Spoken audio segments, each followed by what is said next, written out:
Hi, Scott Whitley here, hope you're doing well, and welcome to this brand new bass lesson. Now the subject of this bass lesson came about because earlier in the week I was doing a one-to-one private Skype lesson, and the gentleman I was teaching was asking about playing bass when you're playing with a keyboard player, okay? Now this may not be something you've ever come across before or it's never come up, but the thing is, like traditionally a keyboard, you know, a piano or an organ, covers a really huge sonic space, you know, from really, really low frequencies to like very high frequencies. And as notes get lower, it's much more easy to get some really kind of nasty dissonance going on, right? So for example, if you're, now I'm going to talk a lot about improvising in this lesson. In fact, that's kind of pretty much what it's about. And I am in future lessons, the next few lessons, I'm going to kind of keep with this theme of improvising. So stick with it. Yeah, if you're kind of playing a particular note and the keyboard player's improvising, he goes for a note that's about a semitone away from that, which can happen if you're kind of walking and stuff, then you're going to get this kind of sound. It's just not nice, right? If you're playing jazz and it's kind of, you know, and it's quite free form or whatever, that kind of tension can sound really cool. But if you're playing pop, rock, blues, funk, you know, like, unless you're really intending to get that kind of dissonance, and I do sometimes, you know, it can work, but for the most part, it's just not really going to work very well. And really, you got to play a particular bass line that you're kind of creating on the spot, and it's just kind of ruined by what this like low end stuff on the keyboard is doing, and vice versa. You know, they might be playing something really cool, and then what you're doing is ruining what they're doing. So that's one aspect of like staying out of the way and how to deal with that. So I'm going to come back to that in a minute, because I thought back as I was doing that lesson on Wednesday to a few days before when Janet and I, that's my wife, we streamed a live gig from here in the bass cabin. If you didn't see it, I'll put a link in the description below. We're going to do another one on the 2nd of May. And in that, during that concert, when I'm playing, I really kind of have a lot of fun. And arguably, you know, overplay. You know, I play a lot of stuff. And there's a specific reason for that. I've not gone completely nuts. Not completely.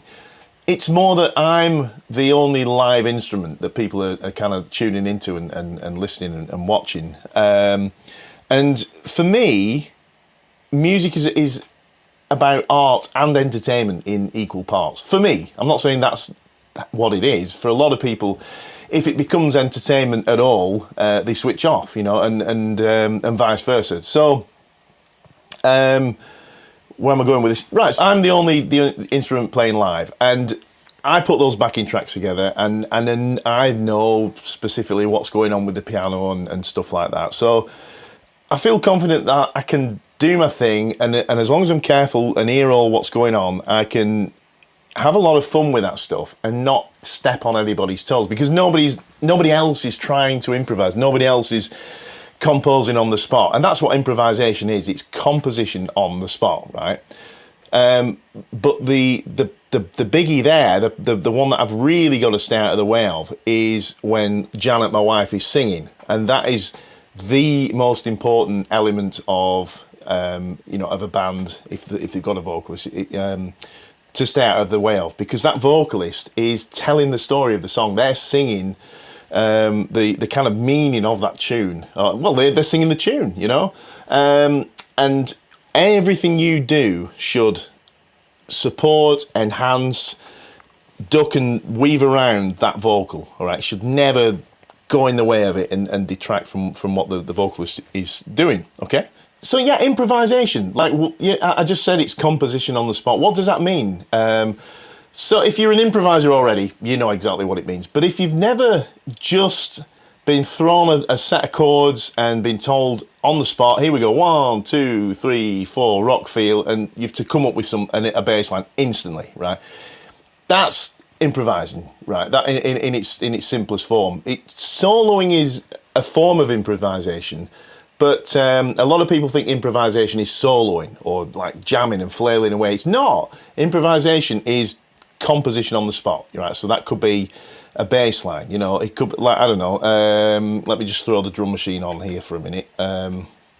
What's this? So someone might say, like, play something over C, B flat, F and G, right? 1, 2, 3, 4.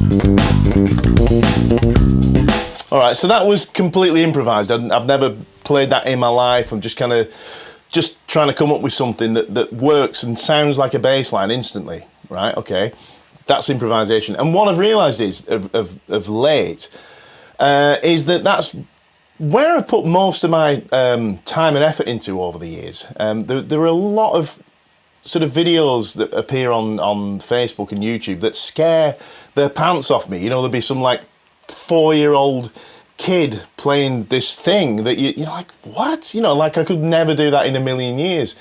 And it almost makes you want to kind of hang your bass up and, like, you know, go and dig the garden or something, which is the wrong attitude. You should always try and up your game. But like I say, there is a massive difference between spending weeks and weeks on end practicing this same thing time and time again till you can play it absolutely perfectly.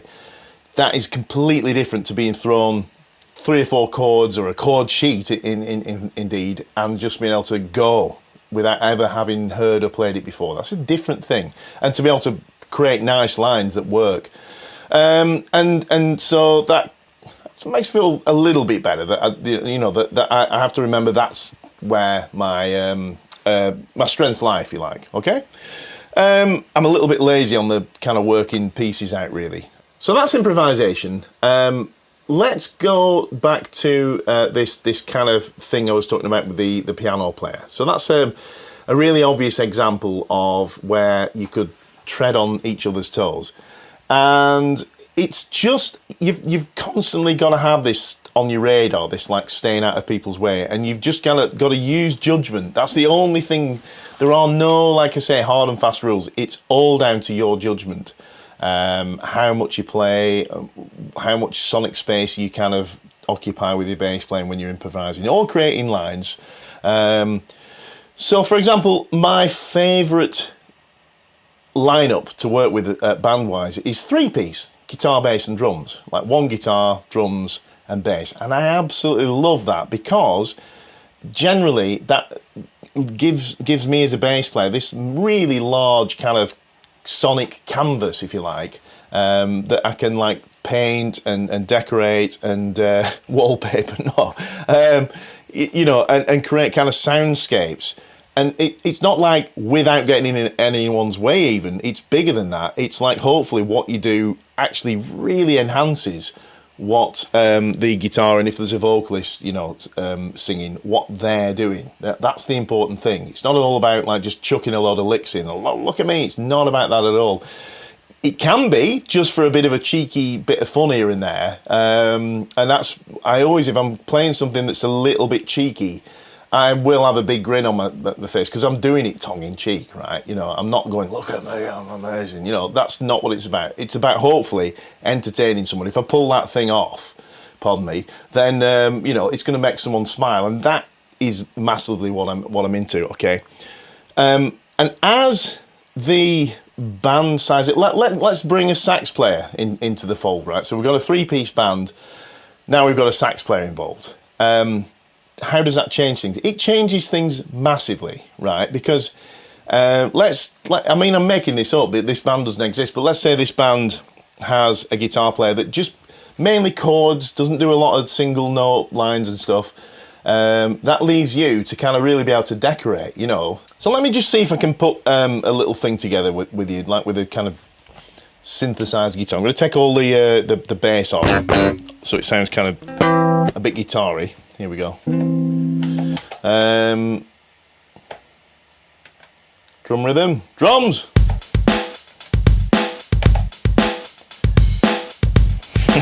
Here we go. 1, 2, 3, 4.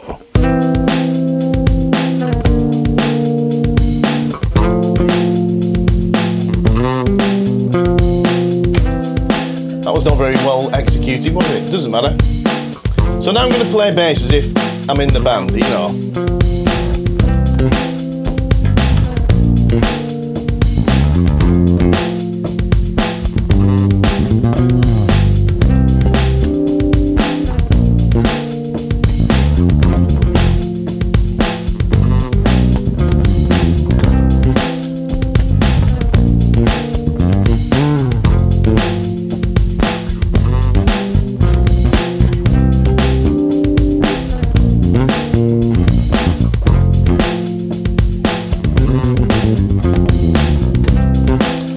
So hopefully you get the idea that when I was kind of playing all those little lines and things, I was trying to keep very melodic because it was a very major sounding thing, but it wasn't getting in anyone's way. It was creating points of interest to something that if I didn't do that, let's just do that again, hopefully can get that loop to play.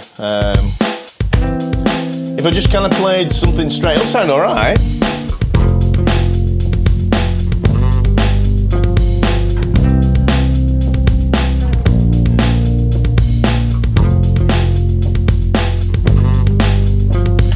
Sounds okay, but you're waiting for something to happen there. You know, it's not kind of, and there wasn't anything. That was it. It was just like me. It was the loop, the guitar loop, the drums, and me. So I'm the only point of interest, if you like, really, or point of movement. So that works fine. But like I say, if you bring a sax player into that situation, then sax by nature, you know, doesn't play all the time, but waits generally, unless we're talking about parts, but an improvising sax player will look for those kind of musical holes where just a little bit of decoration is going to be really nice. It's really going to add to the music, all right? So all of a sudden, you've really, really got to keep your ears on, because you might hear one of those sonic spaces like what I did there, when it was just full of them, right?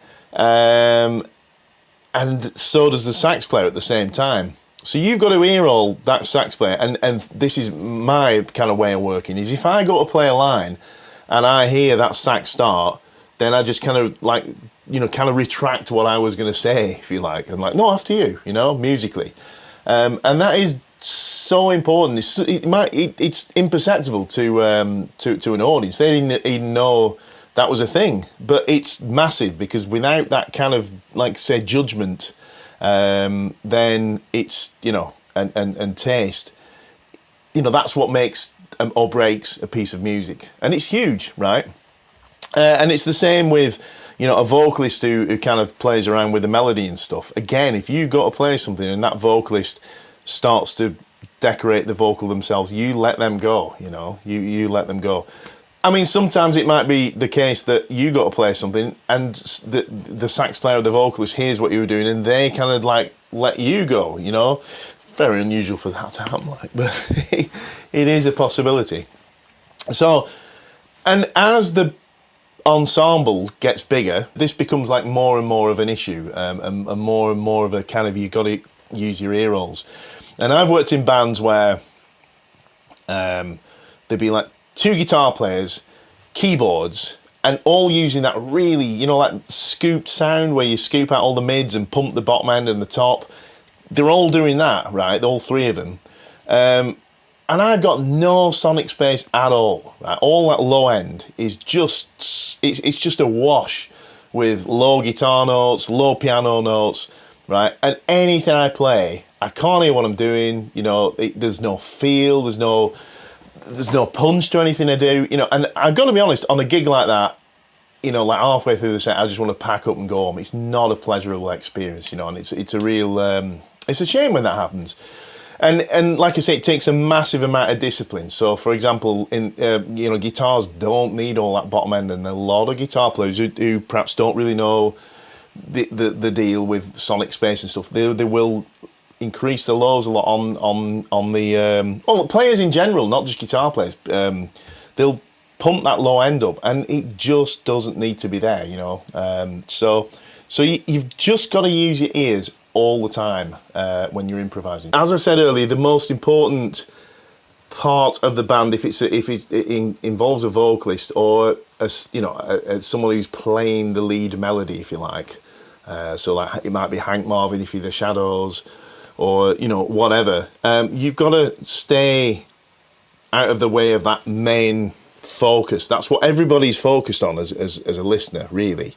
And you've got everything you've got to do. Is got to decorate that and so on. So just like a kind of parting thought on this, it doesn't mean at all, in my opinion, that you can't be quite a busy decorative player. That's wonderful. I love that stuff, and if you haven't already, if you listen to Jaco Pastorius' bass playing with Joni Mitchell, it's just wonderful. The band most of the time is really sparse, and for the most part, it's Jaco's bass that's filling that sonic space. He's got it must have been like a decision that was made, like you just do your thing and we'll kind of work around what you're doing, So for a change, the bass is the main sort of element, if you like, sonically, and everything is kind of decorating around that, and it's just wonderful. It's just amazing to listen to.